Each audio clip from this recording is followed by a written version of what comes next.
You cut the wrong wires, Anna.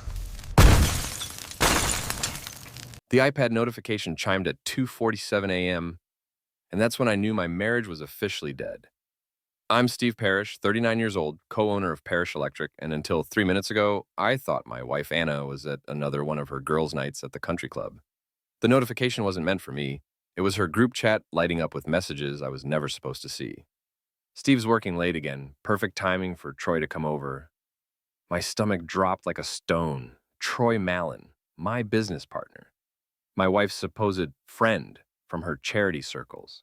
The same Troy who'd been asking pointed questions about our company finances for months. I scrolled up through the chat history, my hands shaking. There it was, laid out in brutal detail. Months of planning, laughing at my expense, photos from their spa weekends that definitely weren't at any spa I'd ever seen. Anna, Lexi, Sam, and Dana, her entire social circle, all in on it. Poor Steve thinks I'm getting a massage. If only he knew what kind of hands-on therapy I'm really getting. The responses were worse. Lexi, girl, you're terrible, but Troy is so much better than blue-collar Steve. Sam, when are you finally leaving him? Troy's getting impatient. Dana, just make sure you get half of Parrish Electric first. That business is worth millions. I set the iPad down carefully, my electrician's hands steady despite the storm raging in my chest. 20 years I'd built this company from nothing. 15 years married to Anna. And here she was, plotting with my business partner to take everything I'd worked for. The front door opened downstairs. Anna's heels clicked across our hardwood floors, the floors I'd installed myself when we bought this house. Steve, you awake, honey? Honey. The word tasted like poison in the air. Yeah, I called back, my voice surprisingly calm. Just checking some work emails. She appeared in our bedroom doorway, still dressed for her girls' night in a tight black dress I'd never seen before. Her makeup was smudged, lipstick gone, hair messed up in ways that told a story I didn't want to read. How was book club? I asked, watching her face carefully. Oh, you know how it is. Dana picked another boring romance novel. We barely got through the first chapter before switching to wine and gossip. She laughed, the sound hollow and practiced. I'm exhausted. Going to shower. I nodded, turning back to the iPad. As soon as I heard the bathroom door close, I started screenshotting everything. Every message, every photo, every cruel joke at my expense. My sister Kate always said I was too trusting. Guess it was time to get educated. The shower ran for 20 minutes. When Anna came out, wrapped in the terry cloth robe I'd bought her for Christmas, she found me exactly where she'd left me. You're up late, she said, climbing into bed beside me. Couldn't sleep, been thinking about things. What kind of things? I looked at her, really looked. When had her eyes become so cold? When had her smile turned calculating? Business things, partnership things, trust. Something flickered across her face. Fear, guilt. It was gone too quickly to tell. You work too hard, Steve. Maybe you should take a vacation. Troy was saying just yesterday that you seemed stressed. Troy, of course he was. Funny thing about stress, I said, setting the iPad on my nightstand. It's usually caused by people you trust doing things behind your back. Anna went very still. What do you mean? Nothing specific, just a general observation. I turned off the lamp. Good night, Anna. She lay there in the darkness for a long time before her breathing evened out. I stared at the ceiling, my mind racing. 20 years building Parrish Electric. 15 years of marriage. 2 decades of trust, shattered by a group chat notification. But here's the thing about being an electrician. You learn to trace problems back to their source. You learn to rewire systems when they're broken. And sometimes, when the damage is too extensive, you learn to cut the power completely and start over. Anna wanted to play games with my livelihood. She wanted to conspire with Troy to steal my company. She thought blue-collar Steve was too stupid to figure it out. Time to show them exactly how smart this electrician could be. The next morning, Anna was gone before I woke up. Another early yoga class that I now knew was code for something else entirely. I made coffee in our kitchen, looking out at the digital billboard across the street that advertised everything from car dealerships to political campaigns. Funny how I'd never really paid attention to it before. My phone buzzed. A text from Kate. Coffee? Need to talk to you about something important. 20 minutes later, I was sitting across from my sister at Morelli's Diner, watching her fidget with her coffee cup. Kate was tough, had to be, working construction in a man's world, but something had her rattled. Steve, I need to tell you something, and you're not going to like it. Let me guess. It's about Anna. Her eyes widened. You know? Found out last night. What do you know? Kate sighed. I've been seeing things. Receipts that don't add up. Money moving around in ways that don't make sense. And Troy... She paused. Troy's been asking questions. About your stake in the company, about the contracts, about what would happen if something happened to you. The coffee turned bitter in my mouth. How long? Months, maybe longer. I wanted to be sure before I said anything. I pulled out my phone and showed her the screenshots from Anna's group chat. Kate's face went through several shades of red as she read. That witch, she whispered. Language, Kate. No, seriously, that absolute witch. And Troy. I never liked him, Steve. Always too smooth, too perfect. Real men have calluses. I looked at my own hands, scarred from years of electrical work, permanently stained despite scrubbing. Anna used to trace those scars with her fingers back when she loved me instead of just my bank account. What are you going to do? Kate asked. I'm going to rewire some things. Meaning? I smiled for the first time in months. It felt strange on my face. Meaning it's time to show them what happens when you try to electrocute an electrician. The private investigator's name was Marcus Chen, and he had the kind of face that disappeared in crowds.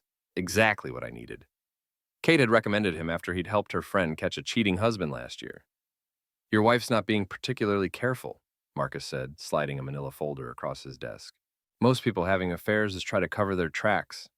She's practically advertising. I opened the folder. Photos, credit card receipts, hotel records. Anna and Troy at the Marriott downtown. Anna and Troy at some upscale restaurant I'd never heard of. Anna and Troy in what looked like a very expensive lingerie shop. She's using the credit cards you pay for to fund the affair, Marcus continued. $5,000 in the last 2 months alone. Hotels, restaurants, shopping trips, even a weekend in Chicago you probably don't know about. Chicago? 3 weeks ago. Told the hotel staff they were celebrating their anniversary. My hands clenched into fists. Their anniversary. There's more. Marcus pulled out another set of photos. Your business partner's been busy too. These are from his bank records. Public information. Since Parish Electric is listed as a creditor on some of his personal loans.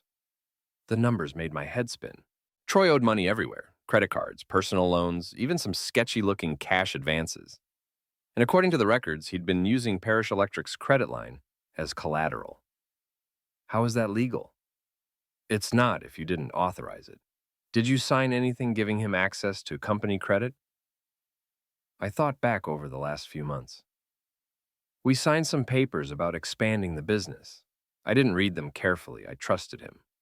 Marcus nodded grimly. Classic setup. He gets you to sign legitimate-looking business documents that actually give him financial access. Then he uses that access to cover his personal debts while planning to take over the company entirely. With Anna's help. She gets half your assets in the divorce, sells her half to Troy for pennies on the dollar, and they ride off into the sunset with your life's work. I sat back in the chair, feeling like I'd been hit by lightning. How long do I have? Based on what I'm seeing, they're moving fast. I'd guess they're planning to make their move within the next few weeks. Then we better move faster. Marcus smiled. I was hoping you'd say that. The first step was documentation. Over the next week, I became a different person. Suspicious, careful, always watching. I installed a GPS tracker on Anna's car, legally, since I was still paying for it. I started recording our conversations on my phone. I began copying every business document Troy and I had signed together. The GPS tracker was a revelation. Anna's yoga classes were actually trips to Troy's apartment. Her shopping with the girls was more trips to Troy's apartment. Her volunteer work at the animal shelter was, surprise, Troy's apartment. But the real jackpot came when I followed them to one of their charity events. It was a Friday night, and Anna had told me she was attending a fundraiser for underprivileged children. Very noble. Very Anna. I waited 30 minutes after she left, then drove to the address the GPS tracker gave me. It wasn't a charity event. It was a private party at some rich guy's house in the hills, and from what I could see through the windows, it was the kind of party that would make a sailor blush. I parked across the street and watched through binoculars as Anna, Troy, Lexi, Sam, and Dana stumbled around a pool, clearly drunk or high or both. At one point, Anna and Troy disappeared into a cabana while their friends cheered and took photos. My phone buzzed with a text from Anna. Fundraiser's running long. Don't wait up. Love you. Love you. Right, I took photos of everything. Anna's car in the driveway, Troy's car beside it, the house address, even a few shots through the windows that clearly showed them together. All from a public street, all completely legal. But the real prize came when I got home. Anna's iPad was still logged into her group chat, and the messages from that night were brutal. Lexi, OMG, Anna, you two are so obvious. Sam, Steve would die if he could see this. Dana, when are you telling him? This is getting ridiculous. Anna, soon. Troy says we need to wait until after he gets control of the business. Steve's too stupid to see it coming anyway. Troy had apparently joined the chat just for that night. Your husband's an idiot, Anna. Blue-collar guys never see the big picture. By the time he figures out what's happening, we'll own everything he's ever worked for. Anna, poor Steve. He actually thinks I love him. When's the last time I even pretended to enjoy sleeping with him? The responses were a chorus of laughing emojis and cruel comments about my appearance, my intelligence, my boring personality. I screenshotted everything, saved it to 3 different cloud accounts, and emailed copies to myself. Then I sat in my kitchen, staring at my wedding ring, and made a decision. If Anna and Troy wanted to play dirty, I'd show them what dirty really looked like. The next morning, I called my lawyer. Steve, good to hear from you, Ben Morrison said. What can I do for you? I need to make some changes to the business structure, and I think I need a divorce attorney. There was a pause. I see. Can you come in this afternoon? I'll be there. Ben's office was downtown in one of those glass towers that made me feel underdressed in my work clothes. But Ben had been handling Parish Electric's legal work for years, and he'd never made me feel like anything other than a valued client. Show me what you've got, he said after I'd explained the situation. I laid out everything, the screenshots, the photos, the financial records Marcus had uncovered, the GPS tracking data. Ben read through it all with the kind of careful attention that reminded me why I paid him so much. This is bad, Steve, really bad. Troy's essentially committed fraud, and Anna, he shook his head. Anna's going to lose everything. Good. I mean everything, the house, the cars, any claim to the business, probably even her inheritance from her father, if he finds out about this. Anna's father. Richard Whitcomb, old money, old values, and a deep suspicion of his daughter's blue-collar husband.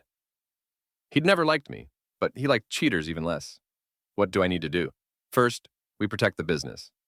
I'm going to draft some papers that essentially remove Troy's access to company finances effective immediately. You'll need to sign them and file them before he realizes what's happening. What about Anna? Adultery affects divorce proceedings in this state. With this much evidence, she'll be lucky to get anything. But we need to move fast. How fast?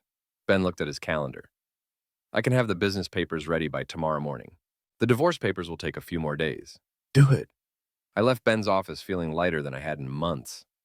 Anna and Troy thought they were so smart, so sophisticated, so much better than blue-collar Steve. They were about to learn that intelligence isn't about college degrees or country club memberships. Sometimes it's about knowing how to cut the right wires. The confrontation happened on a Tuesday morning, exactly 1 week after I'd filed the papers with Ben. I was in my office at Parish Electric when Troy walked in, looking like he owned the place. Steve, we need to talk. I looked up from the electrical schematics I'd been reviewing. Sure. What's on your mind? I've been thinking about the direction of the company. I think it's time for some changes. What kind of changes? Troy sat down across from my desk, his expensive suit making my office chair look shabby. I think you should step back from day-to-day operations. Focus on the technical side. Let me handle the business side. I nodded thoughtfully. Interesting idea. What brought this on? You're a great electrician, Steve, but business isn't your strong suit. You're too trusting, too focused on the work instead of the profit margins. We could be making a lot more money if we approach things differently. Differently how? Higher-end clients, more commercial work, less of this residential stuff that barely pays the bills. I leaned back in my chair. And you'd be in charge of this transition? Exactly. I have the business background, the connections, the vision. You could focus on what you do best, the actual electrical work. Sounds like you've thought this through. I have. In fact, I've already started making some changes. New contracts, new credit arrangements, that sort of thing. Without discussing it with me first? Troy's smile faltered slightly. I didn't want to bother you with the details. You hate paperwork. That's true, I do hate paperwork, but I love reading it. I opened my desk drawer and pulled out a stack of documents, especially when it involves my company's credit being used as collateral for someone else's personal loans. The color drained from Troy's face. Steve, I can explain. Oh, I'm sure you can. You're great at explaining things. Like how you explained to my wife that I'm too stupid to see what's happening right under my nose. Troy went very still. I don't know what you're talking about. I pulled out my phone and started reading from the screenshots. Your husband's an idiot, Anna. Blue-collar guys never see the big picture. By the time he figures out what's happening, we'll own everything he's ever worked for. Troy's mouth opened and closed like a fish out of water. Recognize those words, Troy? You sent them 3 nights ago? Along with some very interesting photos of you and my wife at that party in the hills. Steve, listen. No, you listen. I stood up and Troy automatically leaned back. I'm not a big man, but 20 years of physical labor had given me the kind of strength that comes from real work, not gym memberships. You want to know what I think? I think you're right about one thing. I am too trusting. I trusted you with my business and you tried to steal it. I trusted my wife and you stole her too. It's not like that. But here's what you got wrong, Troy. I'm not stupid. I'm just careful. And when someone threatens everything I've built, I don't get mad. I get thorough. I reached into my desk and pulled out another set of papers. These are the new partnership agreements. Effective immediately, you're removed from all financial responsibilities at Parish Electric. Your access to company accounts has been revoked. Your signature is no longer valid on any company documents. Troy grabbed the papers, scanning them frantically. You can't do this. I have contracts, agreements. You had agreements, past tense. It turns out that using company credit for personal loans violates our partnership contract. Who knew? This is illegal. I'll sue you. With what money? According to your credit report, you're about 3 payments away from bankruptcy. And once Anna's father finds out what you've been doing with his daughter, I doubt you'll be getting any help from that direction. Troy's face went white. You told Richard? Not yet. But Anna's iPad is still connected to her group chat. And some of those photos from last weekend are really quite artistic. I'm sure he'd appreciate seeing how his daughter spends her time. The office door opened, and Kate walked in with 2 security guards from the building. Everything okay in here, Steve? Just fine. Troy was just leaving. Troy looked between me, Kate, and the security guards. His perfectly styled hair was messed up. His expensive suit wrinkled from stress sweat. This isn't over, Steve. You're right, it's not. I smiled, and it wasn't a nice smile. It's just getting started. The security guards escorted Troy out of the building. Through my office window, I watched him stumble to his car, fumbling with his keys. He tried to start the engine 3 times before it finally turned over. Feel good? Kate asked. Not yet, but it will. That evening, I went home to find Anna waiting for me in the living room. She was dressed up, makeup perfect, holding a glass of wine, like she was posing for a magazine. Hi, honey, how was your day? Interesting, fired my business partner. Anna's hand tightened on the wine glass. You fired Troy? Why? Turns out he was stealing from the company, using our credit for his personal debts. Can you imagine? That's terrible. I'm so sorry, Steve. Are you? Because I got the impression you two were pretty close. Anna's smile was perfect, practiced. We're friends, sure. I mean, we were friends, but if he was stealing from you... Anna, yes? I know. The wine glass slipped from her fingers and shattered on our hardwood floor. Red wine spread across the wood like blood. You know what? I pulled out my phone and showed her the screenshots from her group chat. Anna's face went through several expressions. Surprise, fear, anger, and finally cold calculation. How long have you known?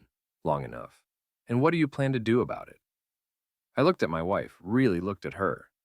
When had she become this person? When had love turned into greed, partnership into betrayal? I'm going to rewire my life, Anna, starting with removing the components that don't belong. If you think you can just throw me away, I'm not throwing you away. I'm returning you to where you belong, which apparently is with Troy. Anna's mask finally slipped completely. You think you're so smart, don't you? Blue-collar Steve, figuring it all out. But you have no idea what you're up against. Enlighten me. My father has lawyers, real lawyers, not some small-town hack like Ben Morrison. When I tell him what you've done to me, what I've done to you, I laughed, and it was not a pleasant sound. Anna, your father's going to see every photo, every message, every receipt. He's going to know exactly what kind of daughter he raised. For the first time since I'd known her, Anna looked genuinely afraid. You wouldn't. Try me. She stared at me for a long moment, then turned and walked upstairs. I heard drawers opening, closets being emptied. An hour later, she came back down with 2 suitcases. This isn't over, Steve. No, I agreed. It's not. She slammed the door so hard the windows rattled. I watched through the living room window as she threw her suitcases into her car and peeled out of the driveway. Then I pulled out my phone and scrolled through my contacts until I found Richard Whitcomb's number. Time to make a phone call. Richard Whitcomb's voice could freeze heck over. And right now, it was directed at his daughter through my phone's speaker.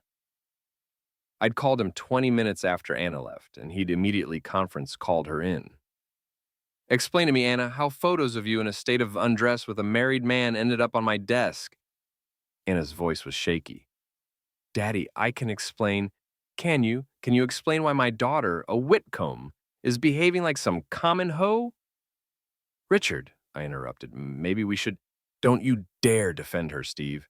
I may not have approved of my daughter marrying a tradesman, but at least you have honor. This is disgraceful. I could hear Anna crying on the other end of the line. Daddy, please. I've seen the financial records Steve sent over. Do you understand what you've done? You've committed adultery, conspired to defraud a business, and brought shame on the Whitcomb name. Your trust fund is frozen as of this morning. You can't do that. I can and I have. Furthermore, you are no longer welcome in my home or at any family functions until you've made amends for this behavior. The line went quiet except for Anna's sobbing. Steve, Richard continued, I owe you an apology. I never thought much of you, but you've conducted yourself with more dignity in this situation than my daughter has shown in months.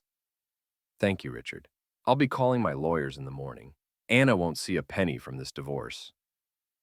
After he hung up, I sat in my empty house, listening to the silence. It should have felt like victory. Instead, it felt like the end of something that had once been beautiful. But I wasn't done yet. The charity gala was the social event of the season. 500 of the city's elite gathered to raise money for the children's hospital. Anna would be there, of course. She'd bought the tickets months ago, back when she was still pretending to be my wife. I hadn't planned to attend. Fancy parties weren't my scene, and Anna had always made it clear that my presence was more obligation than desire. But Marcus Chen had given me an idea. Public humiliation is more effective than private revenge, he'd said. Hit them where it hurts most, their reputation.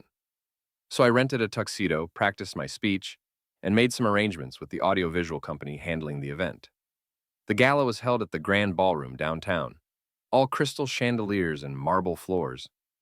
I felt out of place in my rented tux, but I'd learned something over the past few weeks. Confidence matters more than breeding. Anna was there, of course, wearing a dress that probably cost more than most people's rent. She was with Troy, who looked like he'd rather be anywhere else.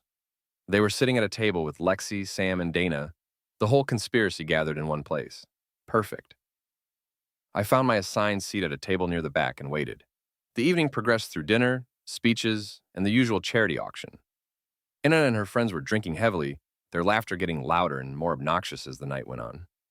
Finally, it was time for the last speech of the evening, a presentation about the hospital's new children's wing. The lights dimmed and a large screen descended from the ceiling.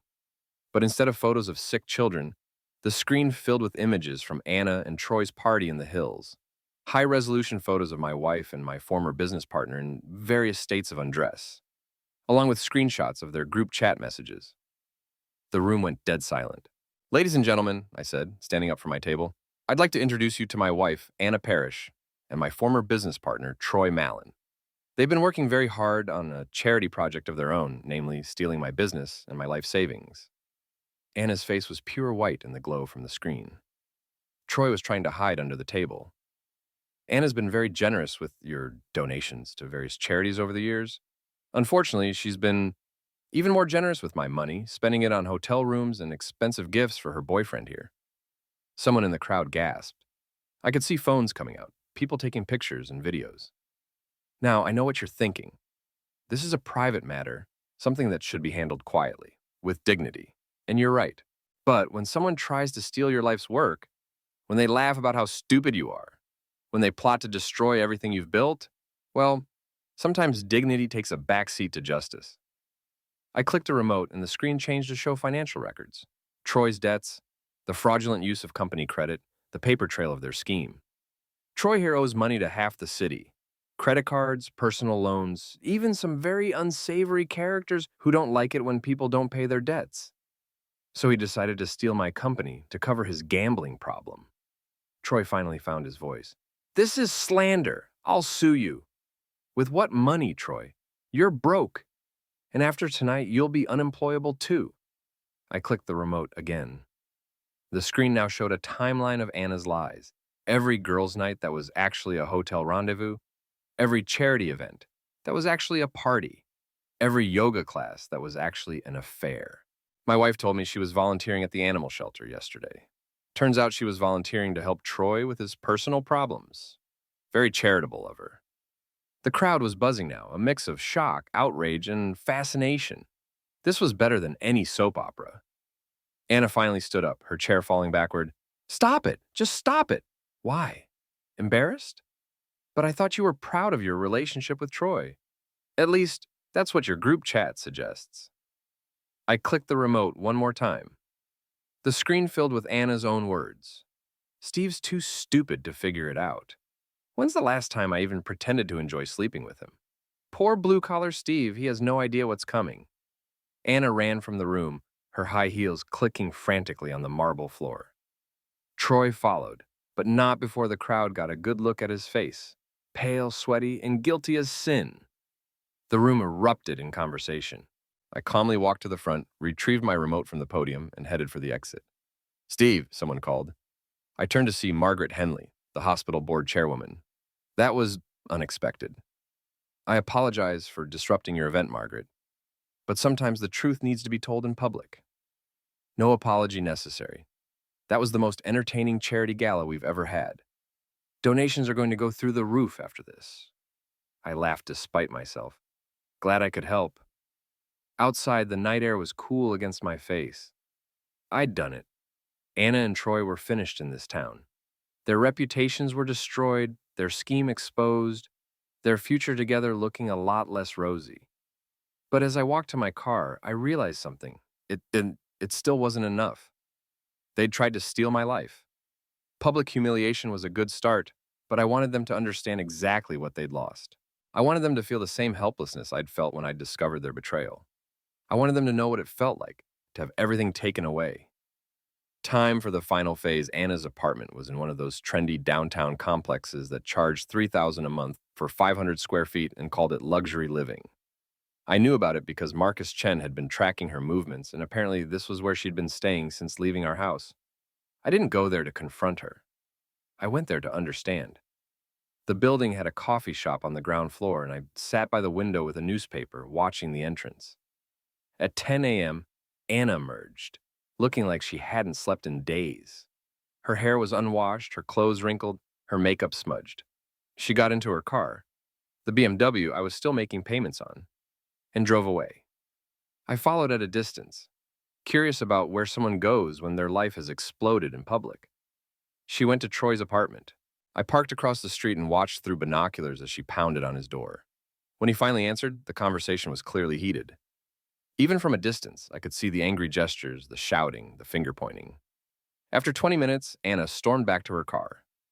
Troy followed her, grabbing her arm. She shook him off and drove away, leaving him standing in his parking lot in his bathrobe. My phone rang. Marcus Chen. Steve, you need to see this. Can you meet me at my office? On my way. Marcus's office was downtown in a building that had seen better decades. But his information was always current, and today he had a folder thick enough to choke a horse. Your wife and Troy are in serious trouble, he said without preamble. More than just embarrassment, much more. Remember those unsavory characters Troy owes money to? They're not the patient type. Marcus spread out surveillance photos on his desk. Troy meeting with men in expensive suits. Anna at what looked like an underground poker game. More photos of both of them at parties that definitely weren't charity events. Troy's gambling problem is worse than we thought. He owes money to some very dangerous people, and they're getting impatient. Anna's been trying to help him pay them off. With what money? Her father cut her off. That's the problem. They don't have the money, and these people don't accept payment plans. I studied the photos. Anna looked scared in most of them, constantly looking over her shoulder. Troy looked desperate. How much do they owe? 200,000, maybe more. I whistled low. That's a lot of money. It gets worse. They've been telling these people that they're about to come into a large sum of money from the sale of an electrical contracting business. My business. Your business. Which, of course, they no longer have any claim to. I sat back in my chair, pieces falling into place. So they promised money they don't have to people who don't like being lied to. Exactly. And now that their scheme has fallen apart, they're in real danger. Marcus nodded. The kind of danger that doesn't end with embarrassment or divorce proceedings. I should have felt satisfied. Anna and Troy had made their bed and now they were going to lie in it. But instead, I felt something unexpected. Pity. There is something else, Marcus said. Anna's been trying to contact you multiple times. Your home phone, your cell, even tried to reach you through your sister. Kate didn't mention that. Kate told her to go to heck. Direct quote. That sounded like Kate. What does she want? I think she wants to make a deal. That evening, I was working late at the parish electric office when someone knocked on the front door. Through the glass, I could see Anna standing under the streetlight, looking small and frightened. I almost didn't let her in. But curiosity won over anger. Hello, Steve. Anna. She looked terrible. The polished socialite was gone, replaced by a woman who looked like she'd been living on coffee and fear for days. Can we talk? I gestured to a chair across from my desk. She sat down carefully, like she was afraid sudden movements might spook me. I know you have no reason to help me, she began. You're right, I don't. But I'm asking anyway, not for me, for what we used to have. I leaned back in my chair. What we used to have died when you decided Troy was a better bet than your husband. I made a mistake. You made a choice. Multiple choices. Every lie, every hotel room, every cruel joke about me in that group chat. Those weren't mistakes, Anna. They were decisions. She started crying then. Not the pretty tears of a woman used to getting her way, but the ugly, desperate sobs of someone who'd lost everything. They're going to hurt us, Steve. These people Troy owes money to. They don't care that we don't have it anymore. They just want their money. Then you should have thought of that before you tried to steal my company to pay Troy's debts. I know it was wrong, but please, Steve, I'm scared. For a moment, I saw the woman I'd married 15 years ago.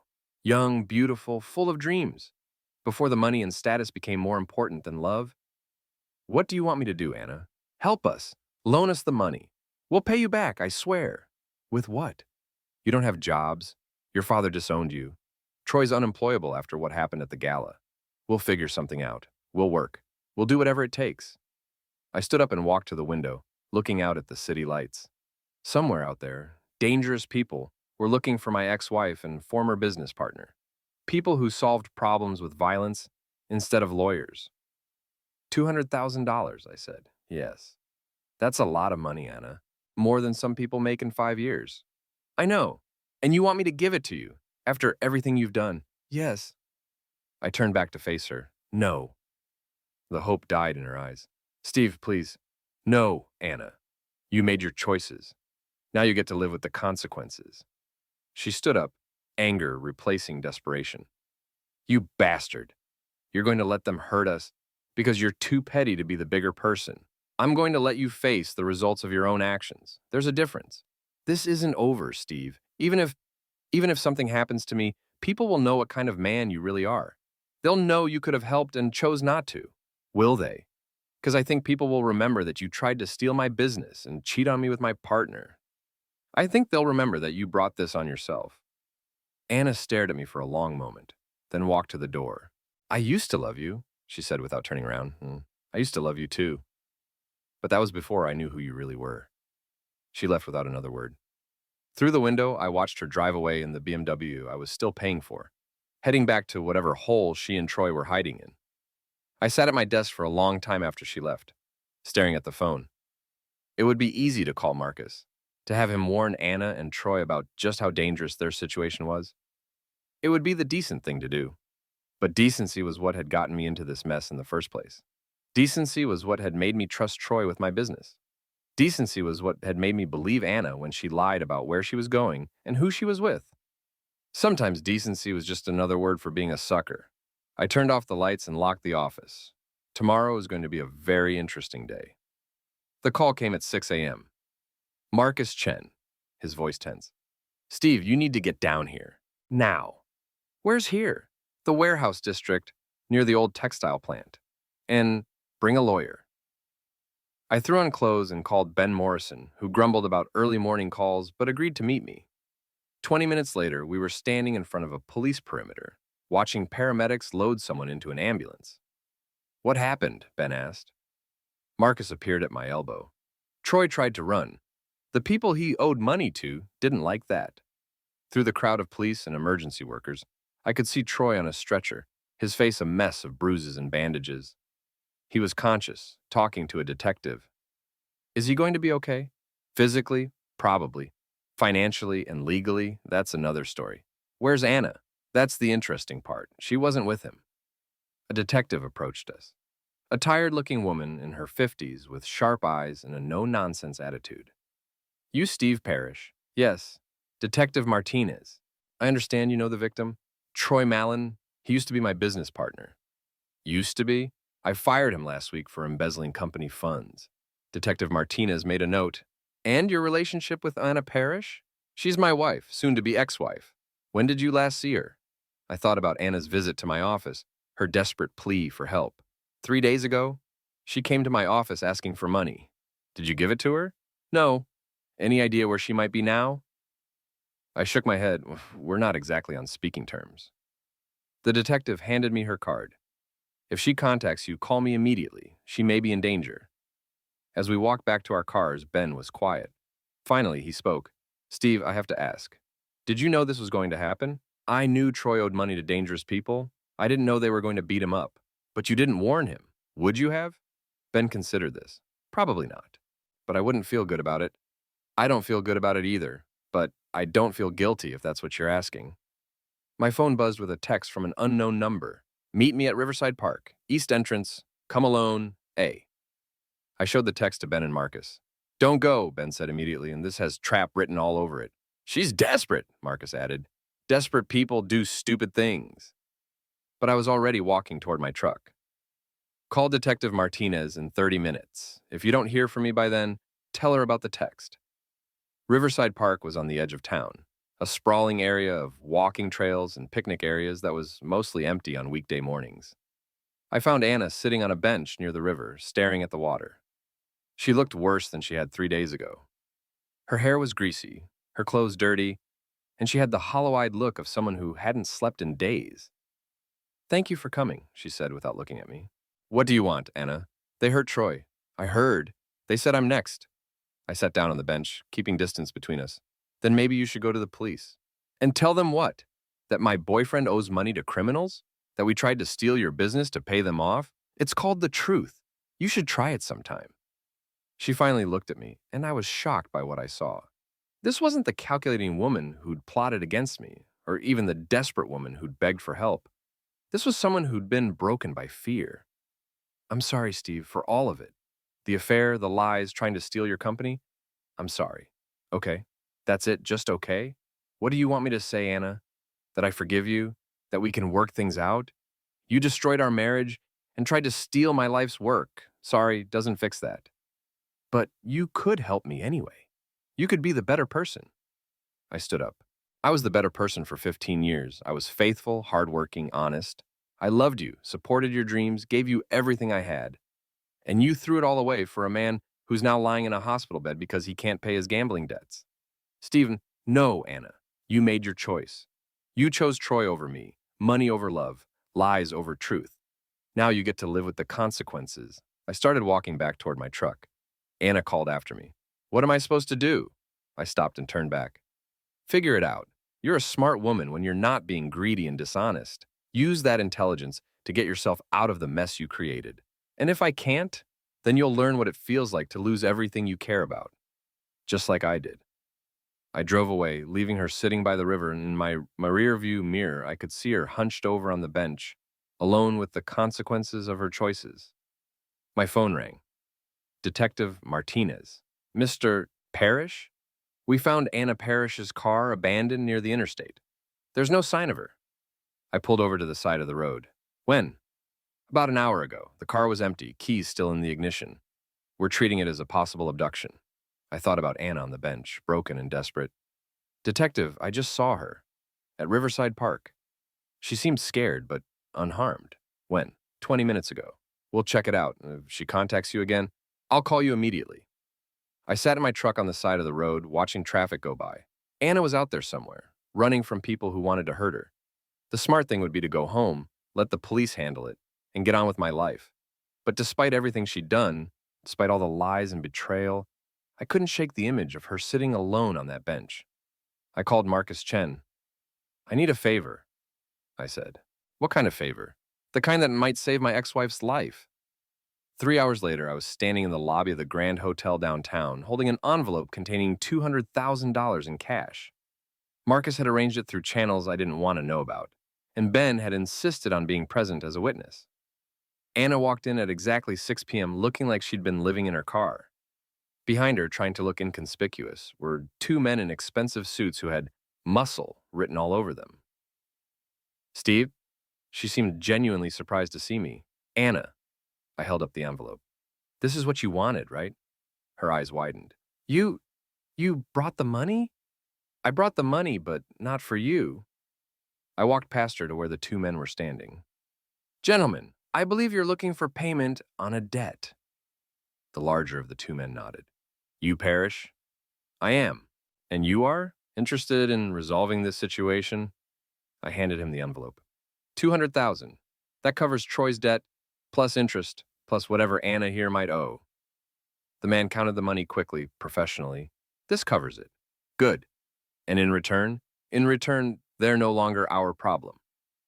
The 2 men walked away without another word. Anna stared after them, then at me. Why? She whispered. Because despite everything you've done, I'm not the kind of person who can watch someone get hurt when I have the power to prevent it. I don't understand. You said, I said a lot of things. Some of them I meant. But letting you get beaten up or worse, that's not who I am. Anna started crying again. But these were different tears, relief, gratitude, maybe even a little bit of the love we used to share. Thank you, she said. Don't thank me yet. The money comes with conditions. What conditions? You leave town, tonight. You and Troy both. You don't come back, you don't contact me, you don't try to claim any part of the divorce settlement. You disappear. Steve, those are the terms, Anna. Take them or leave them. She nodded slowly. What about Troy? He's in the hospital. Troy's being discharged tonight. Marcus made arrangements. There's a bus ticket waiting for both of you at the Greyhound station. Where you go after that is up to you. And if we don't leave, then you're on your own with whatever other debts and enemies you've made. Anna looked at me for a long moment, and I could see her weighing her options. Finally, she nodded. Okay, we'll go. Good. She started to walk away, then turned back. Steve, I really did love you. Once. I know, I loved you too. Do you think we could have made it work if things had been different? I thought about the question seriously. Maybe. If you'd been a different person and I'd been a different person, and we'd made different choices. But we are who we are, Anna, and we made the choices we made. She nodded and walked toward the hotel exit. At the door, she paused one more time. I hope you find someone who deserves you. I hope you find someone who makes you want to be better. Then she was gone, walking out into the night toward whatever future she and Troy would build together. I stood in the hotel lobby for a few minutes, feeling empty and full at the same time. Empty because 15 years of marriage had just walked out the door. Full because I'd done the right thing, even when it was hard. Ben appeared at my side. Feel good? Ask me in a year. For what it's worth, I think you did the right thing. Even though it cost me $200,000, especially because it cost you $200,000. Anyone can get revenge when it's free. Outside, the city was coming alive with evening lights. I walked to my truck thinking about going home to my empty house, to my quiet life, to whatever came next. Behind me, the Grand Hotel's digital display was advertising the next charity gala. Another chance for the city's elite to dress up, drink champagne, and pretend to care about important causes. I wondered if Anna would miss that life. I wondered if Troy would ever learn to be honest.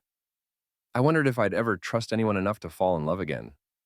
But mostly, I wondered what it felt like to be free. I got in my truck and drove home, leaving the past behind and heading toward whatever future was waiting for me. It felt like the right direction.